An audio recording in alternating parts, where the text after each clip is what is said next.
Hi, Humanizer. Now, tell me if this has happened to you lately. You open an email and it's perfect, polished, structured, maybe a little too empathetic sometimes. And you think, well, did you actually write this? Because let's be honest, some of the message we're getting these days belong to the National Gallery. Beautiful, impressive.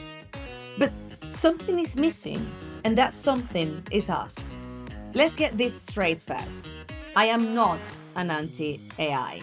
I use it, even when making and editing this video. It is an incredible tool. But here's the thing, when we stop questioning it, when we stop challenging it and stop including ourselves back into the loop, we start to lose something.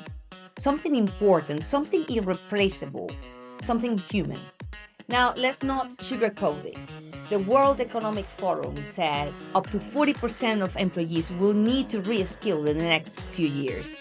McKinsey also estimates that 40% of the global workers, yes, we're talking about 375 million of people, may need to fully switch job category by 2030. And let's face it, AI is already writing, planning, coding, analyzing faster than most of us can keep up. I know, we are not debating whether it is happening or not. The question is, how do we respond?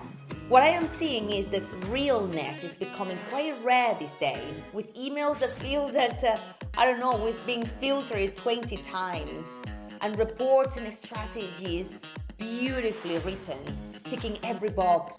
But where is the soul? And it is very tempting to admire the polish, the perfection. I know, but deep down, we are not moved by perfection. We are moved by presence, by voice, by connection. Even we are a little bit awkward as well. And when we are honest, because that's what makes us human. And that's what makes work meaningful. If AI is becoming the main voice of our workplaces, the real risk is not just losing our jobs. It is losing our human connection. In my work with humanizing our workplaces, I talk a lot about the culture gap, the space between what the companies say and what the people feel. And here's the problem.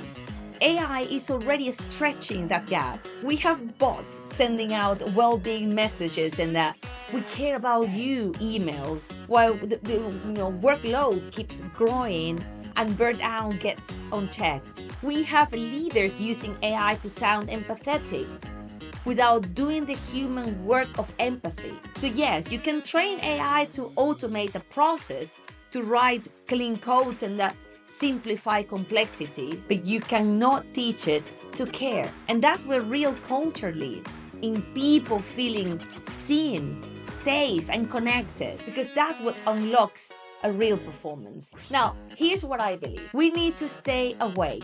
AI is powerful. Yes, of course it is, but it still needs to be shaped, challenged, directed. Don't just hit send. Ask, is this actually sound like me?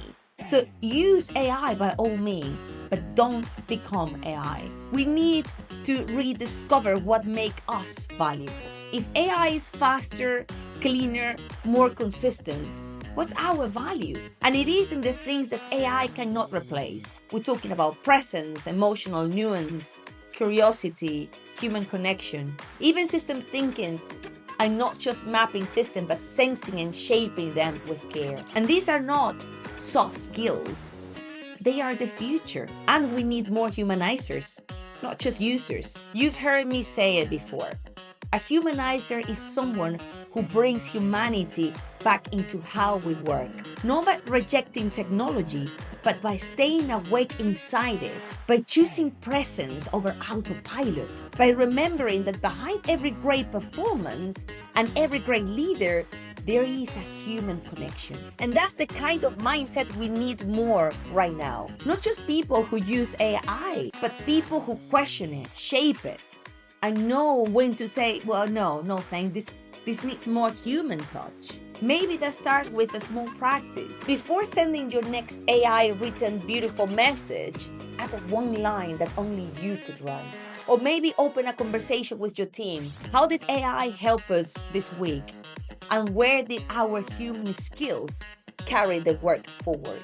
This is not about rejecting AI, it is about reclaiming our seat at the table. So what if the real revolution is not AI replacing humans, but humans and AI co-creating something better with intention, with ethics, with emotional depth? What if we stop trying to humanize the tech and started humanizing our systems, our workplaces, and ourselves? The real power doesn't live in the tools. It lives in the choices we make, the questions we ask, the space we protect for people and performance to thrive. AI can write beautiful words, but it can't hold the spaces for someone. It can't feel the tension in a room. It doesn't know when someone's voice is shaking or when no one has spoken at all in the meeting, but you do. And that's not a flaw, that's your gift, and it comes with responsibility. So next time you read a message that is perfectly worded, or you almost send something that sounds right but not real, just pause. Ask, is this efficient or is this real? Does it sound like human or does it feel human? Where is my voice in all this? We are surrounded by tools that move faster than we think, and showing humanity takes more effort and more care than ever before. I'll see you in the next one.